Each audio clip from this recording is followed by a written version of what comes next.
Hello everyone, कैसे हो आप सभी लोग। देखो, एमपी जुडिशरी का आपका एग्जाम है। अब उसका क्या ही मतलब, एक अजीब सा ना क्योस क्रिएट कर दिया है। जो भी बच्चे जा रहे हैं एमपी वाला एग्जाम देने, परेशान होने की देखो कोई जरूरत नहीं है। लेकिन बस हाँ, यही दुआ है, यही एक ऊपर वाले से, ईश्वर से ये प्रार्थना है कि मतलब एक गलत सेंस में नहीं है कि हमारा कोई ऐसा इंटेंशन है कि हम गलत वे में बोल रहे हैं, लेकिन कम से कम बच्चों के बारे में या स्टूडेंट के बारे में सोचना चाहिए। एटलीस्ट जब सेंटर दे रहे हैं, छत्तीसगढ़ सेंटर दिया है, किसी का नोएडा दिया है, किसी का दिल्ली दिया है, किसी का कहीं दिया है, ऐसे इधर उधर जो सेंटर दिए हैं, तो कम से कम एक बार जो बच्चों को परेशानी होने वाली है उसके बारे में भी सोच लेना चाहिए। अब आप ये सोच रहे होंगे कि इतना दूर सेंटर है, नहीं, एक अलग ही हेडेक हो जाता है ना। हमने डाला है, चलो हमने फर्स्ट डाल दिया है, हमने दिल्ली डाला है, या एमपी में ही हमने इंदौर डाल दिया है, या हमने उत्तराखंड डाला है। हमने जो, आप अगर चॉइस दे रहे हो, भाई सेंटर की चॉइस क्यों दे रहे हो आप? फर्स्ट सेकंड थर्ड जगह अगर अपने ही अकॉर्डिंग आपको सेंटर प्रोवाइड कराना है, तो फिर स्टूडेंट की चॉइस ही क्यों पूछ रहे हो? पहले तो वो एलिजिबिलिटी वाला क्राइटेरिया, उससे सुप्रीम कोर्ट ने थोड़ा सा राहत दी है, तो अब ये सेंटर, इससे क्या सोचे।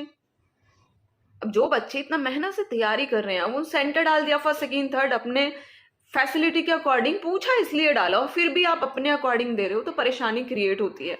इतना दूर देखो, छत्तीसगढ़ वाला, चलो इधर वाला देखा जाए तो भी थोड़ा सा एक बार को अलग बात होती है, लेकिन छत्तीसगढ़ वाला तो एरिया ही आपको पता है कैसा, और फिर इतना दूर जाना, इतना दूर जाना, जाने में भी परेशानी होती है। अब फ्लाइट से भी जाएंगे तो वो भी इतना, मौसम वेदर इतना खराब है, तो उसकी वजह से मोस्टली आपका फ्लाइट भी कैंसिल है। या आप रेलवे की बात करो तो ट्रेन तो इस मौसम में लेट होती ही होती है। टिकट मिलना मुश्किल है, अगर आप टिकट भी लोगे तो टिकट मिलना मुश्किल है। और इतना दूर जा रहे हो तो वही पहले पहुंचना पड़ेगा कम से कम। देखो, मेरा सबको यही सजेशन है, जो फ्लाइट से जा रहे हैं उनका तो खैर है कि वो टाइमली पहुंच जाएंगे, बट जो ट्रेन का ऑप्शन चूज कर रहे हैं वो एक दिन पहले जाए, क्योंकि मौसम खराब है। ट्रेन आपका लेट होने के चांसेस 100% है। अब ये समझो कि 12 घंटे भी लेट हो सकती है, आप ये सोच के चलो, ठीक है। क्योंकि मेरा खुद का एक्सपीरियंस है, मेरा छत्तीसगढ़, पता नहीं मुझे ध्यान नहीं है छत्तीसगढ़ था या झारखंड था, ऐसे ही कहीं पे था, इसी स्टेट में था, या तो झारखंड था या छत्तीसगढ़ था। ट्रेन पूरा 12 घंटा लेट थी और एग्जाम छूट गया था।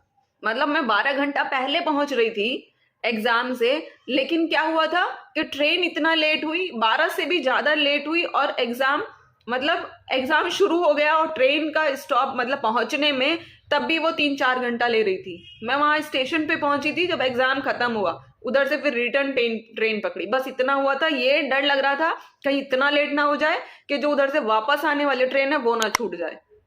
तो इसलिए कम से कम अपना, मतलब 24 घंटे पहले का वहां पहुंचने का अपना, उसी के हिसाब से अपना रिजर्वेशन करना, ठीक है।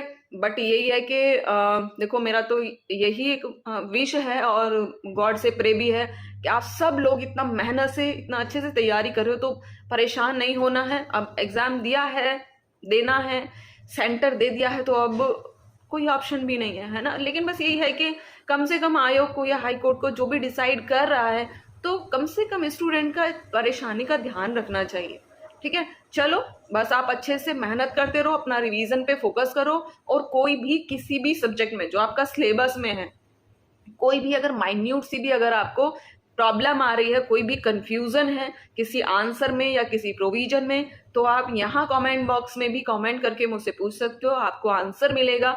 या फिर आप टेलीग्राम ग्रुप पर भी ज्वाइन कर सकते हो, वहां भी आप पूछ सकते हो, ठीक है। चलो, ध्यान रखो अपना, अच्छे से रिवाइज करो, ठीक है। परेशान होने वाली कोई बात नहीं है, ठीक है। ये ऐसे आता रहता है जब स्टूडेंट लाइफ होती है, और तो ये परेशानी आती ही आती है, ठीक है। तो इसलिए अच्छे से बस आप रिवाइज करो, कोई भी दिक्कत होती है, ठीक है, उसको शॉर्ट आउट करने की जो मेरे लेवल की है उसको कोशिश करूंगी, ठीक है। कमेंट बॉक्स में कमेंट करके बताइए, ठीक है। चलो, अच्छे से गुड लक, आप अच्छे से रिवाइज करें, ठीक है। Okay, bye bye.